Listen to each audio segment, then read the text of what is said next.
오늘은 디모데후서 9번째 시간입니다.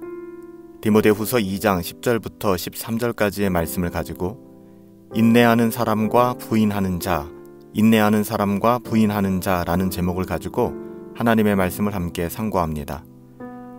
하나님의 자녀됨의 증거는 인내함으로 기다린다는 것이죠. 여기서 인내함이라고 하는 것은 억지로 고통스럽게 기다리는 것이 아니라 소망 가운데 미쁘신 주님을 바라보며 기다리고 참는 것을 말합니다. 오늘 본문에서 사도 바울은 모든 것을 참아내야 한다, 또 모든 것을 참아낸다 이렇게 이야기하는데요. 우리 역시 별반 다르지 않잖아요. 주님으로 인하여 바울과 같이 모든 것을 참아내고 버텨낼 수 있는 사람들이 하나님의 자녀니까요. 사도 바울은 오늘 10절에서 이렇게 증언합니다. 그러므로 내가 택함 받은 자들을 위하여 모든 것을 참음은 그들도 그리스도 예수 안에 있는 구원을 영원한 영광과 함께 받게 하려 함이라. 사실 이 고백으로 알 수 있듯이 사도 바울이 고난 중에도 모든 것을 참아낸 것은 하나님의 택하신 자들이 그리스도 예수 안에 있는 구원을 영원한 영광과 함께 얻게 하기 위해 그랬던 것입니다. 여기에서 그리스도 예수 안에 있는 구원이라고 하는 것은 그리스도 예수께서 다 이루셔서 누구든지 그를 믿기만 하면 얻을 수 있는 구원을 의미하는 것이죠. 죄인들은 누구든지 회개하고 주 예수 그리스도를 믿기만 하면 구원을 얻게 됩니다. 또한 여기서 영원한 영광과 함께라는 말은요, 예수 그리스도 안에 있는 구원이 영원한 영광을 동반한 구원임을 드러내고 있는 말이에요. 우리가 은혜로 구원받은 것은 너무나 영광스러운 것입니다.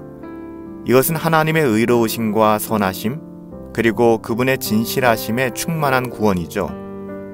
이렇듯 구원받은 하나님의 자녀들이 거하게 될 하나님의 나라는 하나님의 공의와 사랑이 충만한 곳, 그것을 사도 베드로는 베드로후서 3장 13절에서 새 하늘과 새 땅이라고 표현했고요.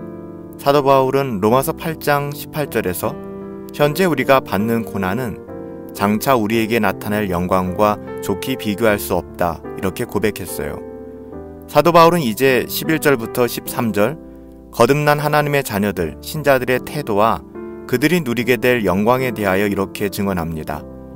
미쁘다 이 말이여 우리가 주와 함께 죽었으면 또한 함께 살 것이요 참으면 또한 함께 왕노릇할 것이요 우리가 주를 부인하면 주도 우리를 부인하실 것이라. 우리는 미쁨이 없을지라도 주는 항상 미쁘시니 자기를 부인하실 수 없으시리라. 여러분 정말 그래요. 우리가 주와 함께 죽으면 또한 우리는 주와 함께 살게 될 것입니다. 이 말은 주와 함께 죽지 않았다면, 주와 함께 죽지 않는다면, 거듭나지 않았다면 그는 결코 주와 함께 살 수 없을 것이다 라는 메시지이기도 합니다. 우리는 신앙생활에 있어서 막연한 기대감을 버려야 해요. 오늘 성경은 우리에게 거듭남의 증거에 대해 분명하게 말씀하고 있잖아요. 우리가 주와 함께 죽으면, 그리고 이 땅에서 우리가 주를 배신하지 않고 떠나지 않으며 믿음으로 우리가 참고 견디면 마지막 날에는 주님과 함께 왕노릇하게 될 것이라고 말씀하고 있잖아요. 하지만 이어오는 놀라운 경고의 말씀에 우리는 귀를 기울일 수 있어야 합니다. 바울은요, 분명히 증언하기를 우리가 주를 부인하면 주도 우리를 부인할 것이다 라고 말씀하고 있어요. 주님께서 우리를 부인하신다는 이 말씀은 우리가 쉽게 간과할 수 있는 말씀은 아니에요.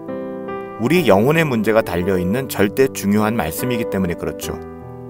주님께서는 마태복음 10장 32절부터 33절에서 누구든지 사람 앞에서 나를 부인하면 나도 하늘에 계신 내 아버지 앞에서 저를 부인하리라 이렇게 말씀하셨어요. 여러분, 우리 모두는 하나님의 은혜 안에서 거듭난 하나님의 자녀들이잖아요. 그러기에 언제 어디서든 그리고 그 누구 앞에서든 경건한 신앙의 양심을 지키며 은혜의 복음을 전하는 그리스도의 증인이 되어야만 합니다. 항상 예수 그리스도의 좋은 군사로 고난을 피하지 말고 주님이 함께 계시기에 주님 믿고 믿음의 길로 나가야 된다는 것이죠. 이 길을 걷는 사람들, 좁은 길, 생명의 길을 마다하지 않는 사람들은 구원을 얻게 될 것입니다. 이런 순종이 구원의 조건이 된다는 것이 아니에요. 거듭나서 하나님의 자녀 되었기에 이런 열매를 맺으며 살아가게 된다는 거죠. 그러기에 우리가 받은 구원은 정말 영광스러운 것입니다. 우리가 사는 동안 주를 위하여 고난을 받고 심지어 죽는다 할지라도 우리는 반드시 영광 가운데 다시 살아날 줄 믿어요. 항상 주님이 주신 소망 가운데 인내함으로 믿음의 길을 걸어갑시다. 우리가 가는 그 길 끝에 주님이 계심을 믿잖아요. 하지만 주님을 부인하고 자신을 증명하며 산 인생에게는 하나님의 심판만이 있을 것이다 라고 말씀하고 있습니다. 우리가 잘 아는 존 버년의 철로역정에 보면 등장하는 무지와 같이 그런 인생을 경계하십시다. 오늘도 인내함으로 소망 가운데 우리가 믿음으로 살아가실 수 있게 되기를 예수님의 이름으로 축복합니다. 살아계신 아버지 하나님, 우리는 우리 삶의 여정에서 때로는 하나님의 계획을 알 수 없어 염려하고 근심하게 됩니다. 오늘 우리에게 인내하며 소망 가운데 믿음으로 살아갈 수 있는 은혜를 허락하여 주시옵소서. 우리가 참으면 또한 주님과 함께 왕노릇하리라 말씀하셨습니다. 이 땅에서의 모든 고단한 수고와 모든 순간을 하늘 소망으로 녹여내게 하여 주시고 그 어디에서든 그리스도의 증인된 삶을 살아갈 수 있도록 붙들어 주시옵소서. 예수님의 이름으로 기도하옵나이다. 아멘. 우리가 인내함은 하늘 소망이 우리에게 있기 때문이며 우리로 인하여 은혜의 복음이 흘러가기를 소원하기 때문이죠. 오늘 우리에게 주어진 삶의 자리에서 인내함으로 복음의 증인 되실 수 있게 되기를 예수님의 이름으로 축복합니다.